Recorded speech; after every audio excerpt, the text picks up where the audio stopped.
शिजा को अपने पीछे पीछे पट्टे से बांधकर घसीटते हुए बाजार में घुमाते हुए सोहनी बहुत खुश थी, क्योंकि पिछले कई महीनों से वो अपने भाई की इस गुलाम को धूल चटाना चाहती थी। लेकिन हर बार शार्दुल इसे बचा लेता था और आज उसे मौका मिला था तो वो अगली पिछली सारी कसर निकालने वाली थी। शिजा बुरी तरह से जख्मी थी और उसका हाल बुरा था, लेकिन वो मजबूर थी। सोहनी की बात मानने के अलावा उसके पास कोई चारा नहीं था। वो बस मन ही मन दुआएं कर रही थी कि कहीं से शार्दुल आए और उसे बचा ले। किन्नौर के बाजार में शिजा को ये पता चला कि रुपेश नाम के पिशाच के साथ सोहनी की कोई साठगांठ हुई थी, जिसके मुताबिक सोहनी ने उससे वादा किया था कि वो शिजा को रुपेश को उधार दे देगी। उच्च समाज में गुलामों को यौन गुलाम बनाना और उनकी अदला बदली करना आम था, लेकिन शिजा गुलाम नहीं थी और ये बात सिर्फ शार्दुल जानता था।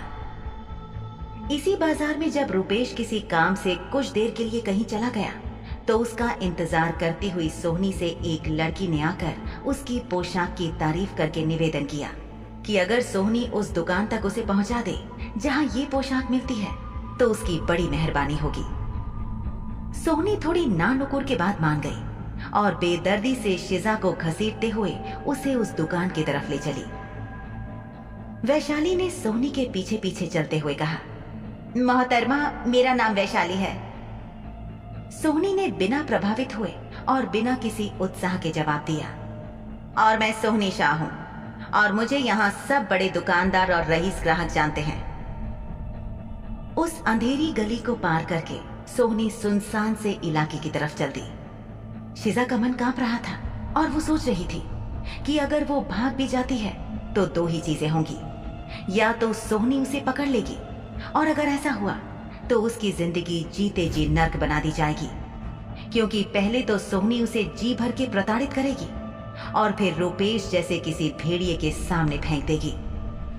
दूसरी संभावना ये थी कि शिजा भागने में कामयाब हो जाएगी, लेकिन अगर किसी को पता चल गया कि वो एक सफेद चुड़ैल है तो फिर उसे जिंदा जला दिया जाता। दोनों ही हालातों में उसके लिए आगे कुआं पीछे खाई की हालत थी। उसकी जिंदगी इस वक्त ऐसे मोड़ पर थी जिसकी कल्पना करना भी किसी के लिए मुश्किल होगा, लेकिन वो इन हालातों को जी रही थी। उस अंधेरी गली को पार करके एक सुनसान सा मैदान था, जिसे पूरा पार करने के बाद सोहनी एक चौड़ी सी गली में घुसी, जिसके मुहाने पर एक बड़ी सी शीशे की दुकान थी। सोहनी ने दुकान की तरफ इशारा करते हुए वैशाली से कहा कि ये रही वो दुकान। ये दुकान बाजार की भीड़ भाड़ से हटकर एक तुलनात्मक रूप से शांत इलाके में थी। ये इतनी बड़ी थी कि इसके बाहर कभी भी ज्यादा भीड़ नहीं होती थी, ग्राहक अंदर ही होते थे। दुकान पर पहुंचते ही वैशाली की आंखों में चमक आई और वो मुस्कुराने लगी। फिर उसने शिजा के घावों को देखा और उसके चेहरे पर शिजा के लिए सहानुभूति दिखाई देने लगी। इस वक्त वैशाली को देखकर ऐसा लग रहा था कि जैसे वो कुछ और ही करने वाली थी। शिजा उसके चेहरे पर इन भावों को आश्चर्य से देख रही थी। वैशाली के चेहरे पर सुकून था और शिजा समझ नहीं पा रही थी कि अचानक उसे क्या हुआ। तभी शिजा के कानों में वो आवाज पड़ी जिसे सुनने के लिए वो तरस रही थी। सोनी। गुस्से में भरी ये आवाज शार्दुल शाह की थी। उस एक पल में शिजा की आंखों से सुकून के आंसू बह निकले और मन ही मन उसने शुक्राने में न जाने कितनी प्रार्थना कर डाली। उसे ऐसा लग रहा था कि जैसे वो अपनी सांसों पर एक बोझ ढो रही थी जो अभी अभी उठ गया था। सोहनी कुछ कहती या समझ पाती इससे पहले उसके गाल पर एक जोरदार थप्पड़ पड़ा, जिसकी गूंज सोहनी के अलावा शिजा और वैशाली ने भी सुनी।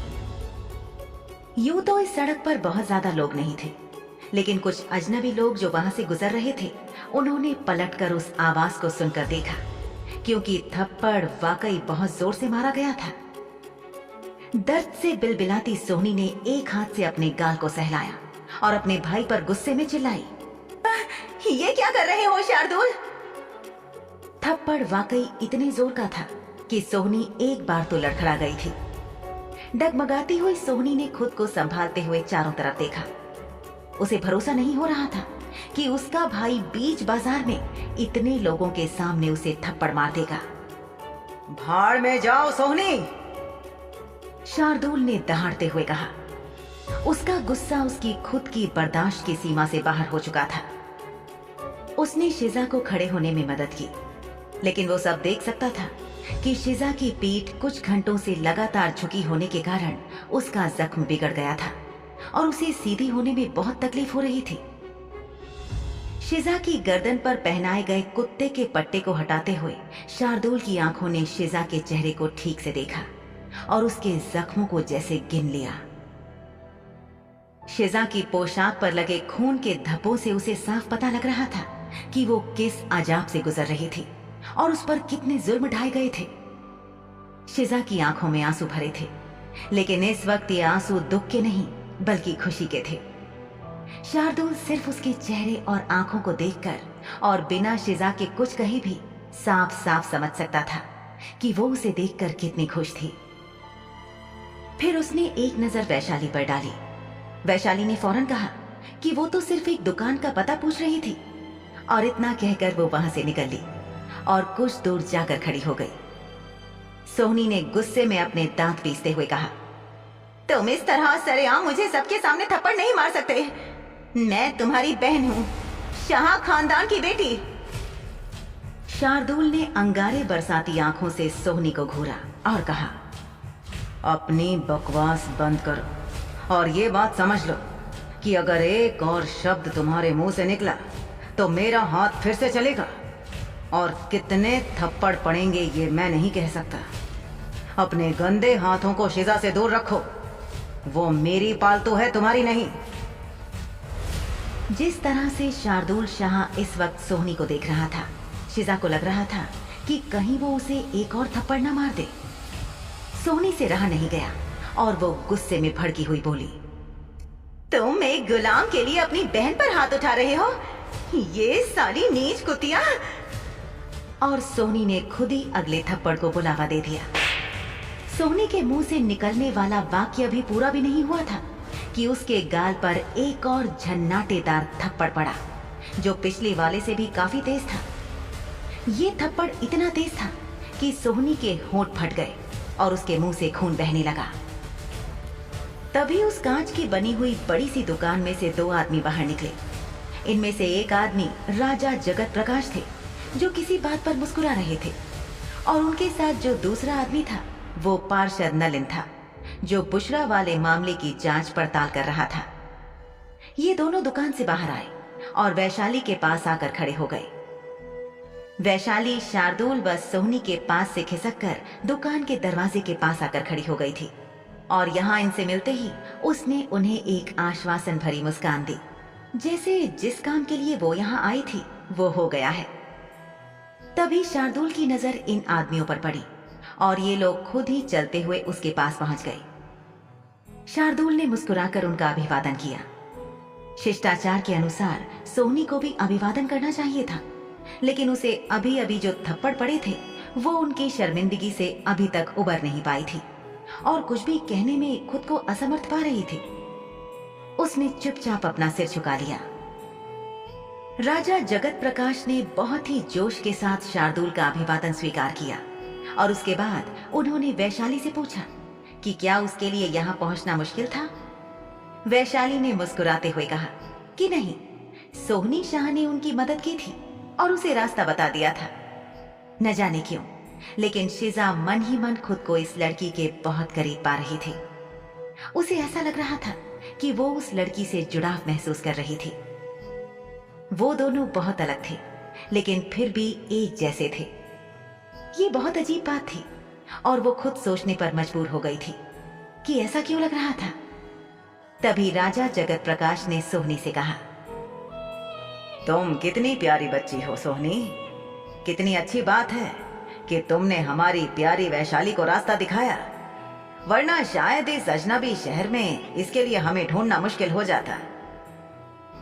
इन सब के बीच शिजा का दिल चाह रहा था कि वो दिल खोलकर हंसे, क्योंकि उसके शार्दुल मालिक वापस आ गए थे, लेकिन उसका चेहरा सूझकर इतना ज्यादा दुख रहा था कि मुस्कुराना तो दूर, वो थोड़ा बहुत मांसपेशियों को हिला भी नहीं पा रही थी।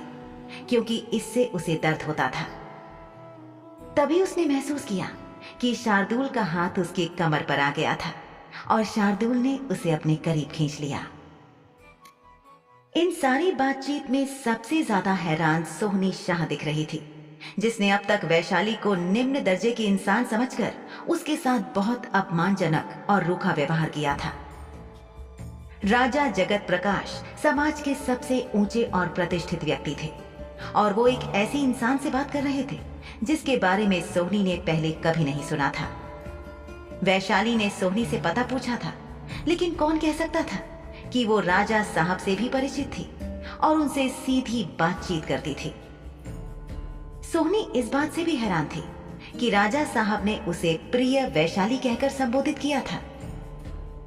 पिशाचनी बस वैशाली को अचरज से देखे जा रही थी, इसके अलावा और कुछ वो कर भी नहीं सकती थी। तभी राजा साहब की नजर जख्मी और बुरी हालत में खून से लथपथ शिजा पर पड़ी और उन्होंने शार्दुल से पूछा, ये हमारे बीच कौन है और इसे इस तरह इस हालत में सड़कों पर क्यों चला रही हो? शार्दुल ने अपनी सौतेली बहन सोहनी के चेहरे पर एक नजर डाली और फिर राजा साहब से कहा, वो दरअसल जब मैं घर पर नहीं था तो बिना मेरी इजाजत के मेरी सरफिरी जिद्दी बहन ने, जिसका दिमाग खराब हो चुका है, इसका ये हाल कर दिया। क्या आप मुझे बता सकते हैं कि मैं अपनी पागल बहन को कैसे समझाऊं कि किसी की चीजों को बिना इजाजत के नहीं छूते? जवाब में सोहनी कुछ कहना ही चाहती थी, लेकिन पार्षद नलिन ने बिना उसकी बात या उसमें कोई दिलचस्पी दिखाए सपाट स्वर में कहा, भाई शार्दुल, इसके लिए तो तुमको इसे राजा साहब के महल में भेज देना चाहिए। उनके पास ऐसे टेढ़े बच्चों को सीधा करने के बहुत सारे तरीके हैं। सोहनी के चेहरे पर थोड़ी घबराहट आई और उसने अपने बचाव में कहा, गुलाम के साथ थोड़ा बहुत खेल लेने में तो कोई हर्ज नहीं है। ये सुनकर राजा जगत प्रकाश मुस्कुराए और सोहनी से बोले, तुमको अपने भाई की बात माननी ही चाहिए छोटी लड़की। अगर तुम्हें खेलने का इतना ही शौक है तो अपने लिए अपने खुद के खिलौने लाओ, दूसरों की चीजों से छेड़छाड़ करना बंद करो।